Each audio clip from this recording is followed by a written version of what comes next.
Homendy, it's Homendy. Will be making some remarks about the investigation into the accident involving the Francis Scott Key Bridge yesterday and the NTSB investigation. And with her will be the investigator in charge, Marcel, M-A-R-C-E-L, Muse, M-U-I-S-E. She'll then take your questions.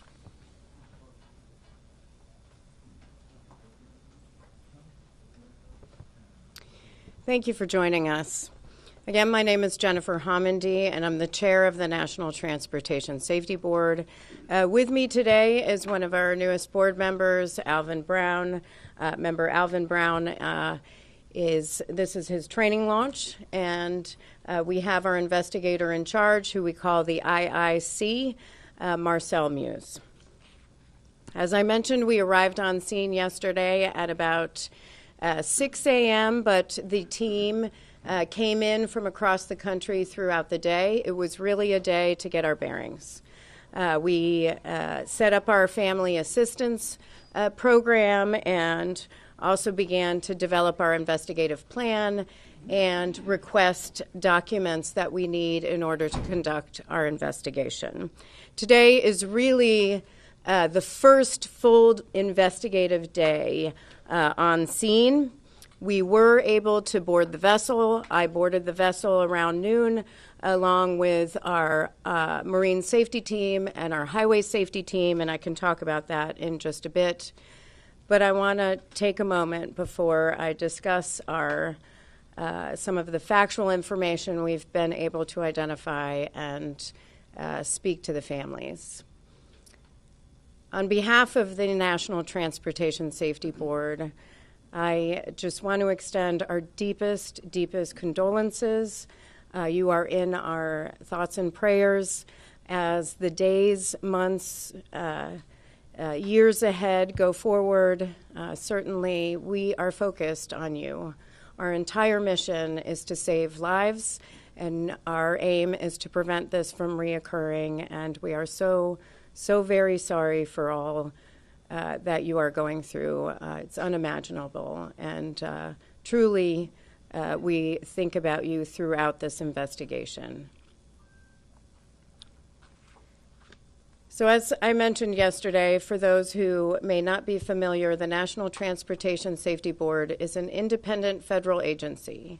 We are charged by Congress with investigating every civil aviation accident in the United States and significant events in all modes of transportation.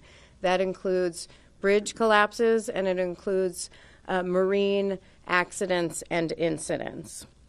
Our mission is to determine why something happened, how it happened, and to prevent it from reoccurring. Again, to save lives. I want to talk a little bit about how we conduct an investigation, but I think it's really important for folks to understand that we will not analyze any of the information we are collecting. We will not provide any sort of findings, conclusions, or any safety recommendations while on scene. Our entire focus on scene is to collect the perishable evidence. That's documenting the scene, it's taking photographs, it's taking any sort of electronics or components, whatever goes away once the scene is cleaned up. We need to collect that information for our investigation.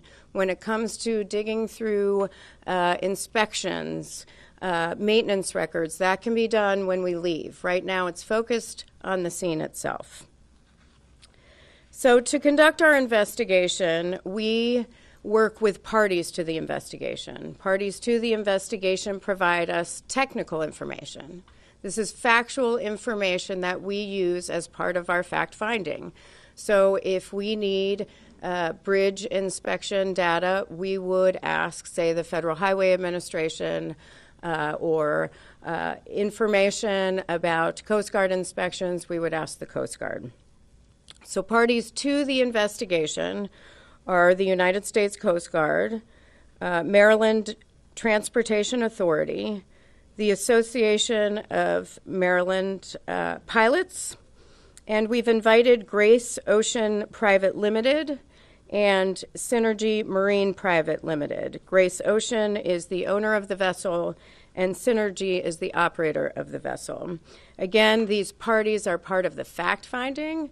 They do not conduct analysis with the NTSB. The NTSB does that independently on its own, and then we do our own findings, our own probable cause, and our own safety recommendations. Now, in order to effectively carry out an investigation, we have experts throughout the NTSB in different areas. And so we break up our investigation into groups. Those groups focus on their particular areas of expertise. In this safety investigation, we have a nautical operations group. This group gathers evidence to document the actions taken by the vessel, the procedures for the safe operation of the vessel, company oversight, waterway management, safety management, and regulatory oversight.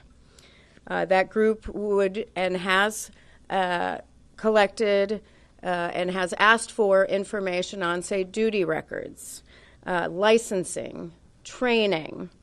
They requested the crew list, so we were able to confirm that there were 21 crew members on board the vessel at the time of this accident, plus 2 pilots.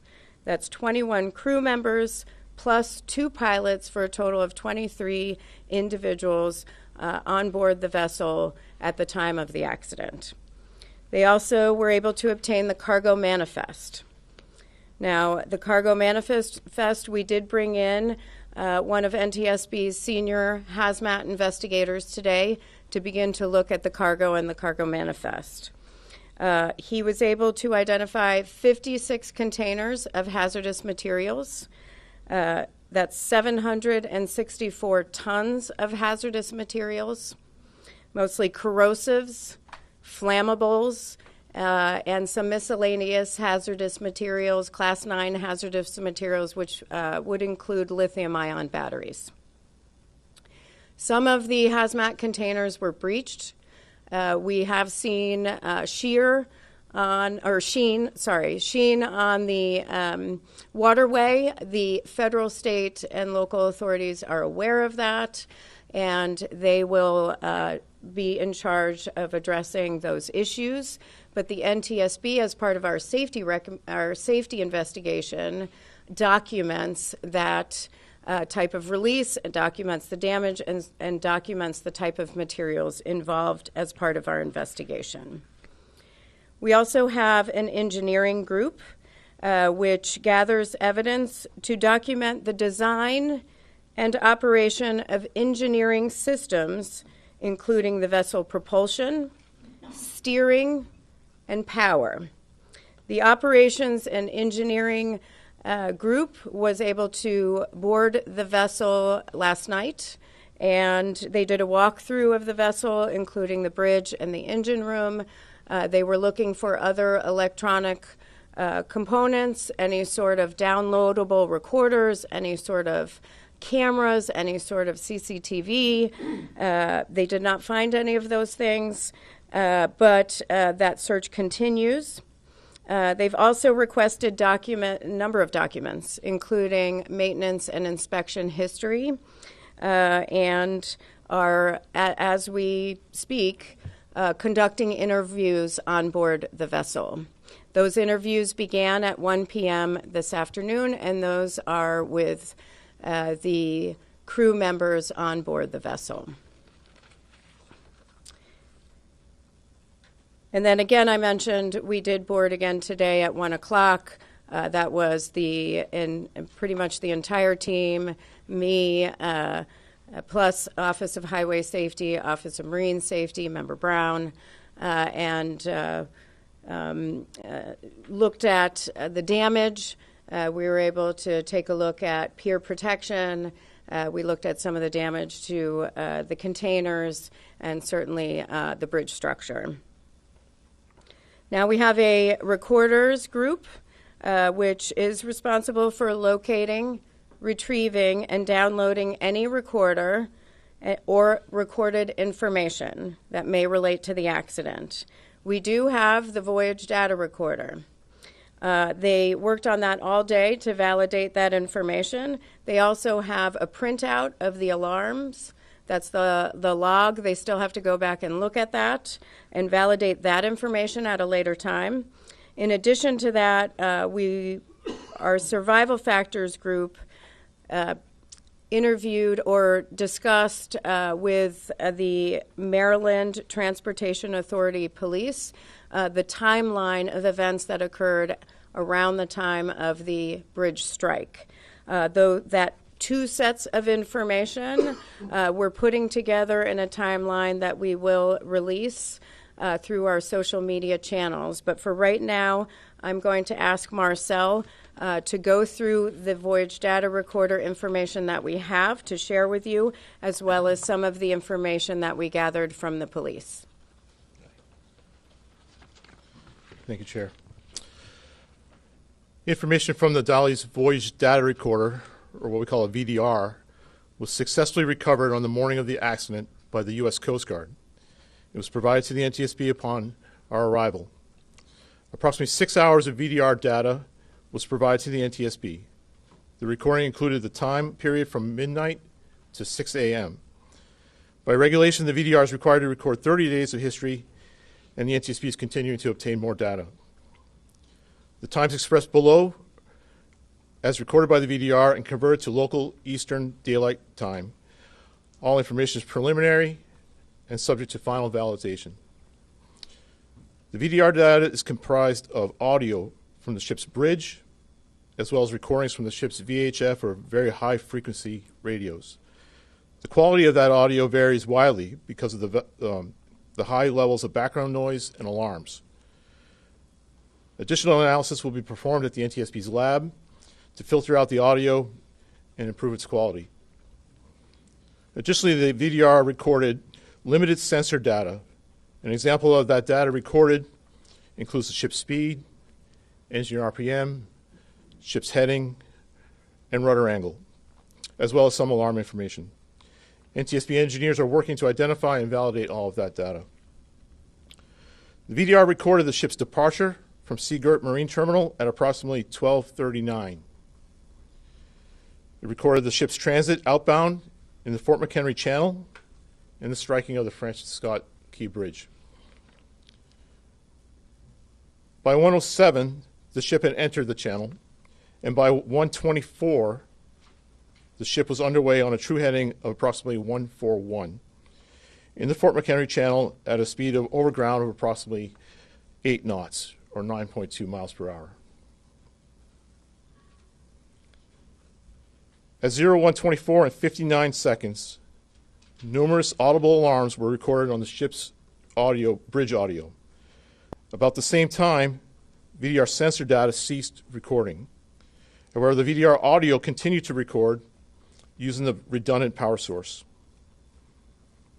At around 01:26 and 2 seconds, the VDR resumed recording sensor data, and during this time there were steering commands and rudder orders recorded on the audio.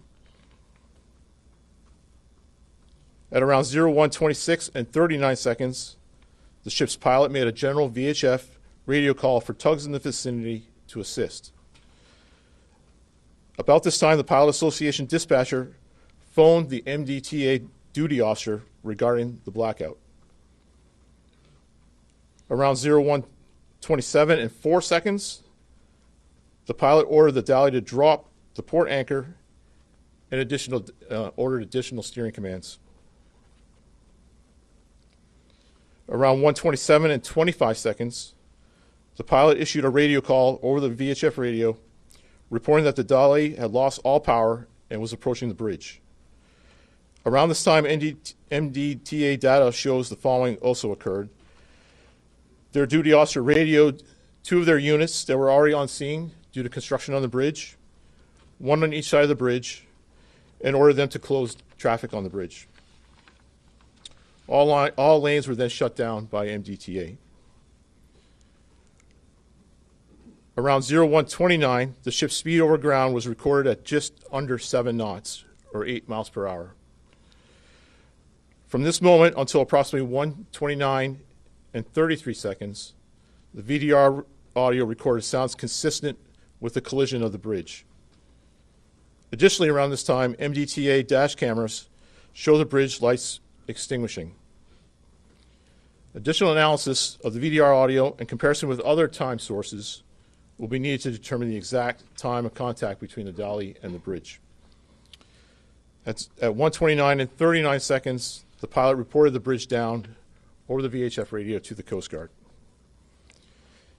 The NTSB will later convene a group of technical experts to review the entire VDR recording and develop a detailed transcript of the dialogue and the event alarms as recorded. A few areas of that I just want to clarify.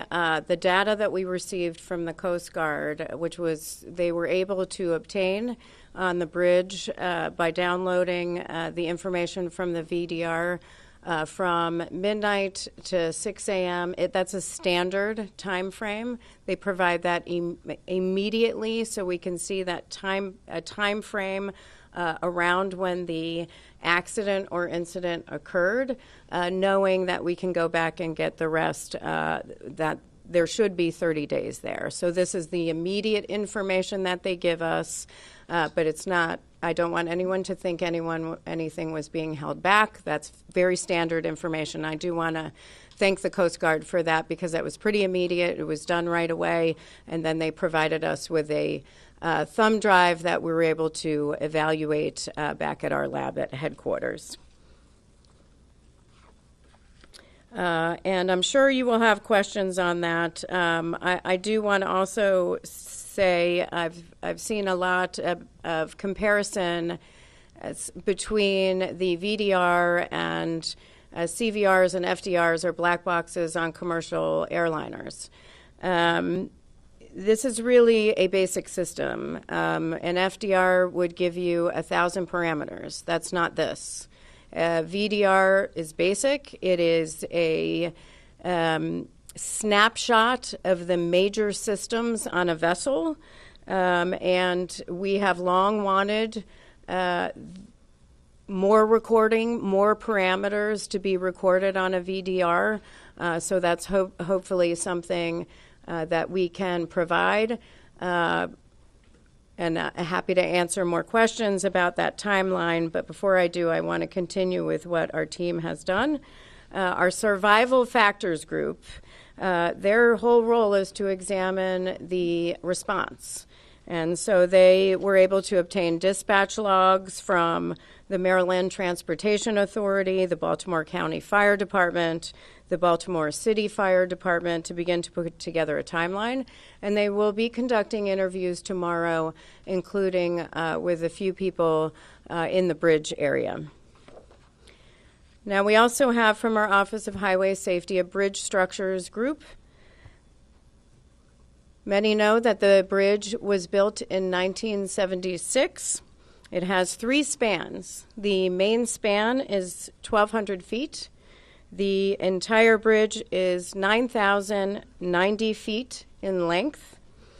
The average annual daily traffic on the bridge is 30,767 vehicles per day.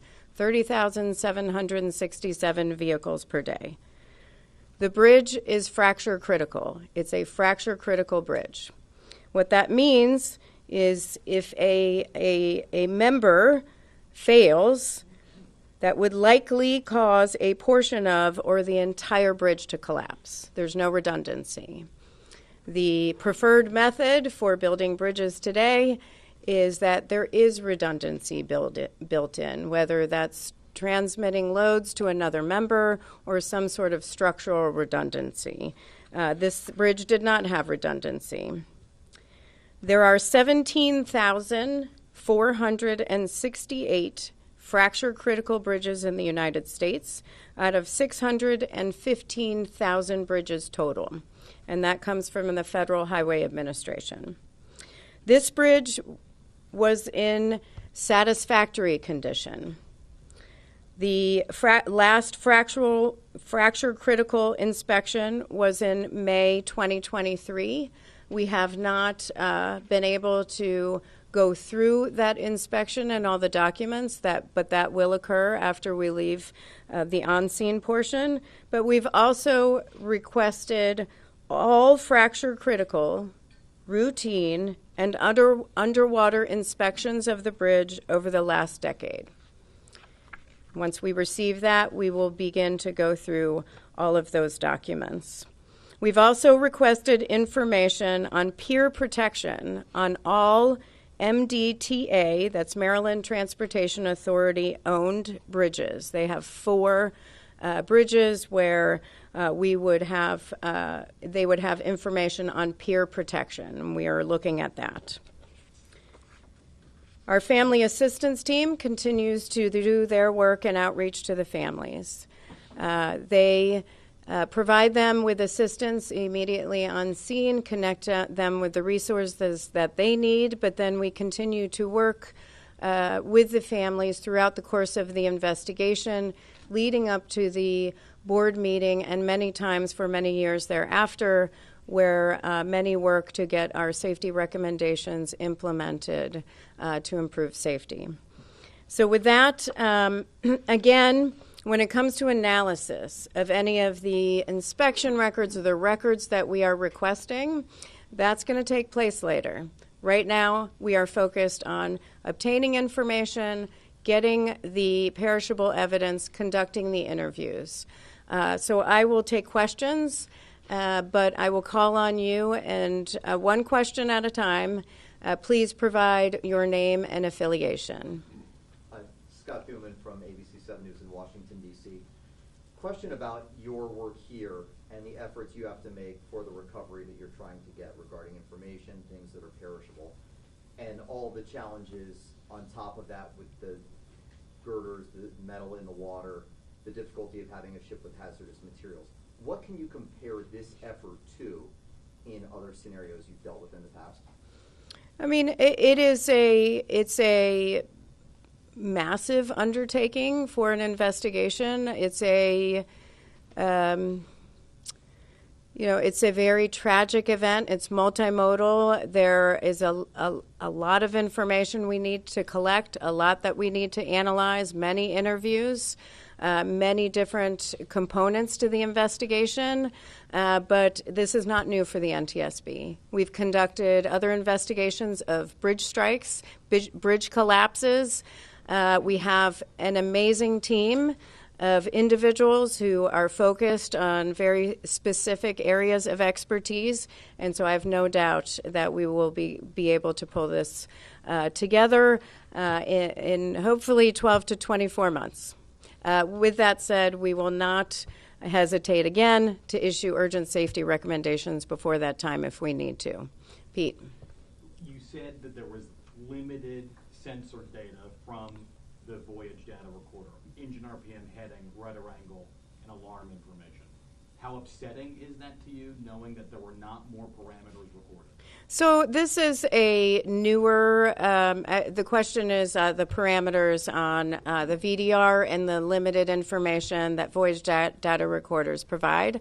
I'll ask Marcel to add to that, to my answer.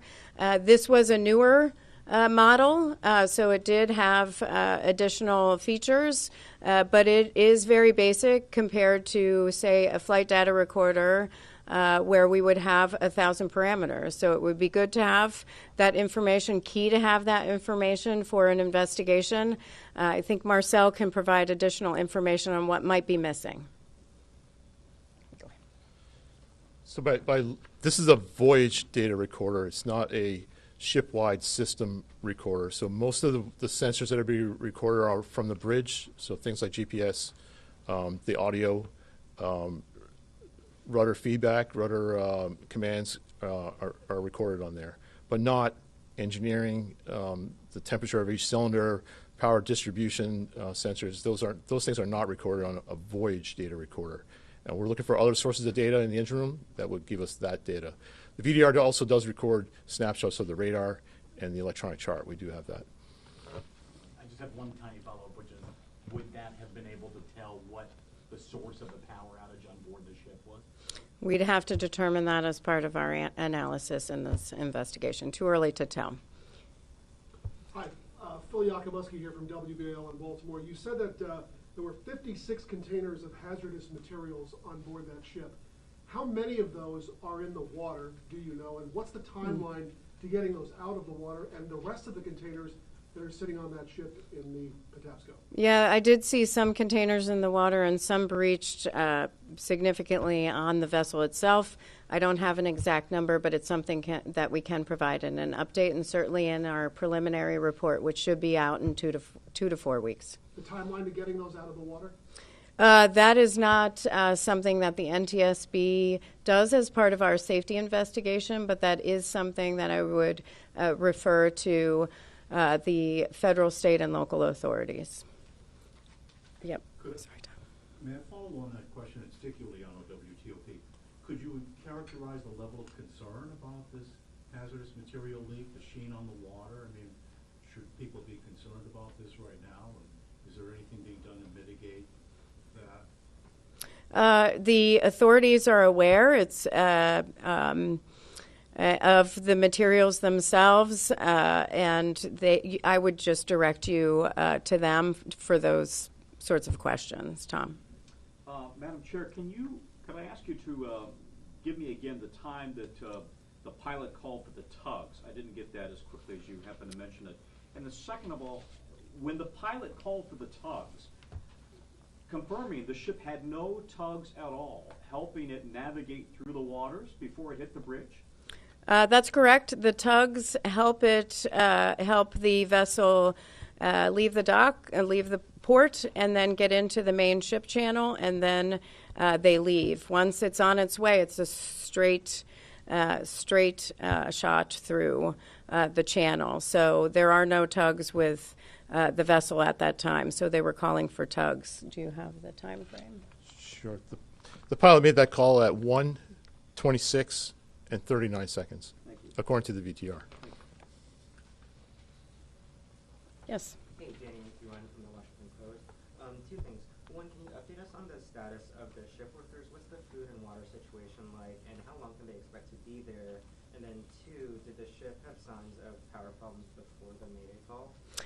We have heard, there's a question on the concerns about power, or reports of concerns of power outages on the vessel prior to that moment of the bridge striking. We have seen reports of that. We've read reports of that. We've heard reports of that. That's all part of our investigation that we'll have to look into and verify. With respect, there was a question on the food situation with the workers on board. The cook was cooking. When I got on board, it smelled very good, and I was very hungry. So I don't have any other information other than that, but we were able to engage with some of the crew members, and others are part of the interviews that are ongoing. No information on how long they'll be there? On information on how long they will be there, that is not information I have at this time. Sir? With WSA 9, you said there were reports of potential outages. Are we talking about days, weeks, months? Can you give us any kind of time reference? For the outages on the vessel, you're asking about outages on the vessel prior to this moment of striking the bridge. We don't have any information of outages on board the vessel prior to that time. Certainly, we are going to look at what we can get from the VDR data because there should be 30 days. So hopefully we'll be able to find something in that data if the entire 30 days is there. But we are aware of the reports, and that's something that we need to look into. Chris? Yeah. Can you you mentioned when you were doing the TikTok that some of the audio was obscured by alarms, that alarms started sounding. Can you give us some sense as to what that experience on the bridge was like in those moments? Was it a cacophony of alarms? Was it calm? What you're able to take from the recording? Sure. I actually don't have that information right now. That's why we take the data back to our lab where we can filter out some of that background noise and some of those alarms as well. Also bring in parties that will help us understand what we're hearing, who's talking, if there's some foreign language. That's why we have parties come in and join us, and also use the software that we have back in Washington, D.C. to do that. We're not able to do that on scene here. So you've not listened to the recording? I have not, no. That's our recording group that does that. And if I may follow up, just what you experienced on the ship, the state of the ship, the bridge, the condition. What we experienced on the state of the vessel and the condition is the question. I mean, it's pretty devastating, certainly, seeing not just what's going on with the cargo containers, but just looking at what was a bridge span, 3 bridge spans, that is pretty much gone. That is, it's just utter devastation. And when I look at something like that, I am thinking not about the container ships that are coming through, not about traffic getting back up and running on the bridge. I'm thinking about the families who've lost loved ones and the families who are waiting to reunite with loved ones and what they must be going through. On the alarm information, just to add to that, we have the logs, and we'll go through that. But when we provide the transcript, a lot more will be on the transcript, which we will read out during the course of the investigation. Tom? Have you spoken to the pilot at this point? The question is, have we spoken with the pilot? There were 2 pilots on board at the time, and those interviews are scheduled for tomorrow. And have you spoken to the ship's captain? One of those interviews occurred today, along with the mate and chief engineer and one of the other engineers. I don't have a readout of those types of those interviews because they are currently ongoing, and our team was still on the vessel when I came to the press conference. So, ma'am.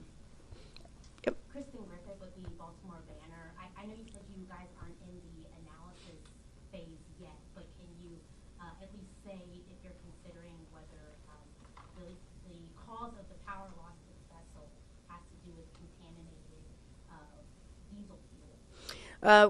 The question is on reports in the media about contamination in the fuel. As part of any investigation by the NTSB, we look at the fuel system. We collect a sample of the fuel. In this particular situation, it would be marine diesel fuel, but we still have to do that. That sample will be taken, and we will analyze the quality, any sort of contaminants. We'll look at viscosity. That'll be part of our investigation. Back here. Yep. Kelsey with WJZ here in Baltimore. How quickly was the crew in touch with authorities? On the timeline? And the question is how quickly the crew was in touch with authorities. You have the timeline. The call went out from the crew about the bridge being down at 1:29 and 39 seconds. And we have the bridge fall about 1:29 and 0 seconds. Something was wrong. Our first indication of a problem is when the pilot called for tugs. So that was at 01. I'm sorry. Hold on.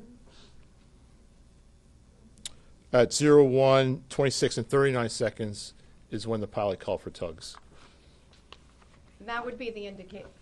That's the indication of the first sign of needing help. How long was that after the VDR stopped recording? That was 1:26, I think, it's something. 1:24 and 59 seconds. Thank you. Was there any controllability left in the boat after these alarms went off? And I mean, was there any hope, I guess is kind of the question, that they could steer steered the ship back onto the lane. Was it out of control? Well, first of all, we've seen the recordings. We have data which is consistent with a power outage. However, we don't have information, factual information, that can confirm that power outage. So we aren't there yet. That's why we are looking for more information on the ship. Yep. You have a video that pretty much shows everything that happened in this crash. How helpful is the video that shows what happened? Yeah, so the video, the question is how helpful the video is that we've seen circulating of the bridge strike. Certainly it is helpful, but the NTSB has to focus on data that we are able to validate as part of our investigation. The public, the world, relies on us to be independent, thorough, fact-based, and it is meticulous work. But because we do that, we get to the right solutions as part of our investigation.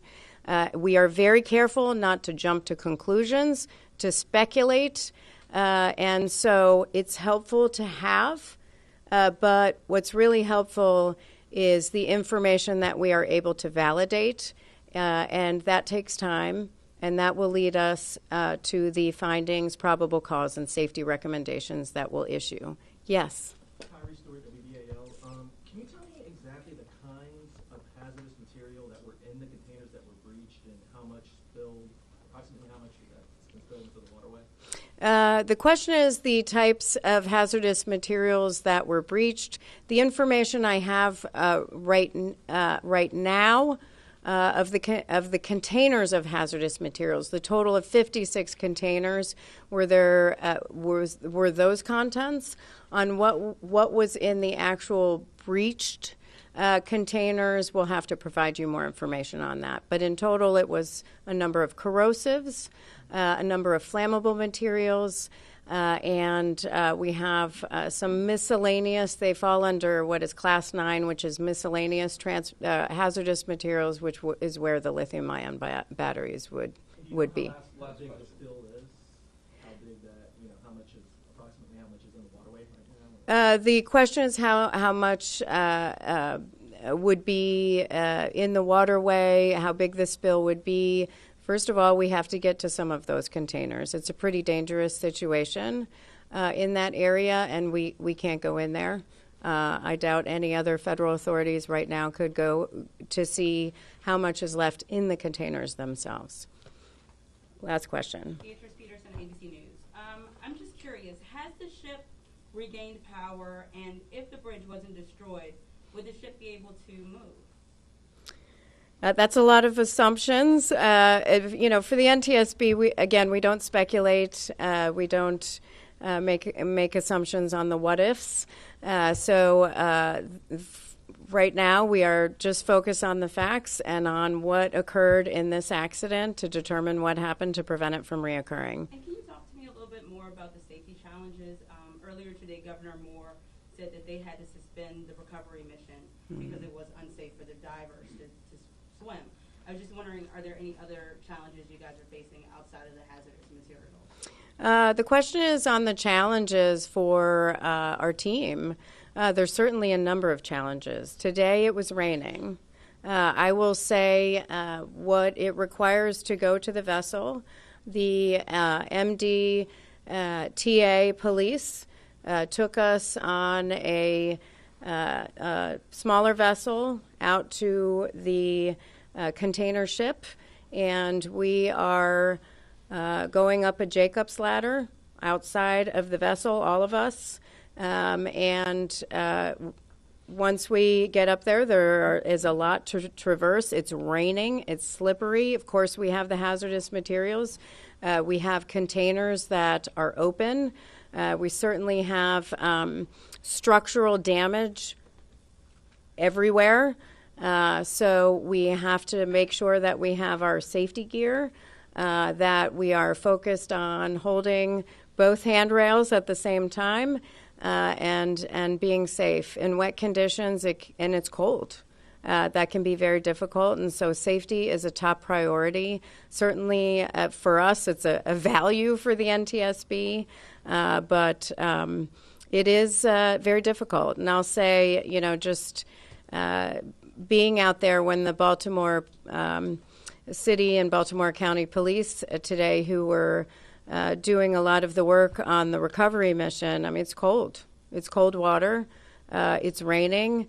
And you have current and all sorts of waterway challenges. So it can be very dangerous. But listen, everybody is focused on the right thing, which is reuniting families with their loved ones. That has to be our main focus. Everything else in the investigation can wait. Certainly we are doing what we can do, but that is everyone's focus right now. Thank you so much. Does the ship have power right now? Right now, it cannot move. It has power. They're not sitting in the dark, right? Yeah, they're not sitting in the dark right now, but it cannot move right now. That's a question on whether the ship can move. No. Thank you. Thank you. Thank you.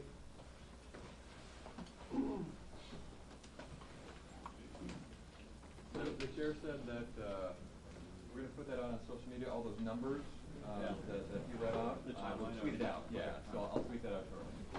Thank you. M-U-I-S-E. Yeah, M-A-R-C-E-O.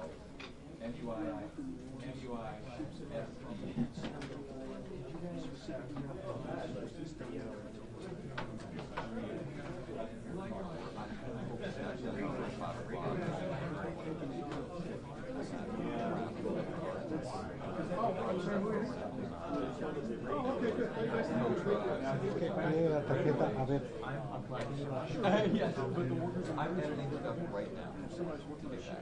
So I've got some images, so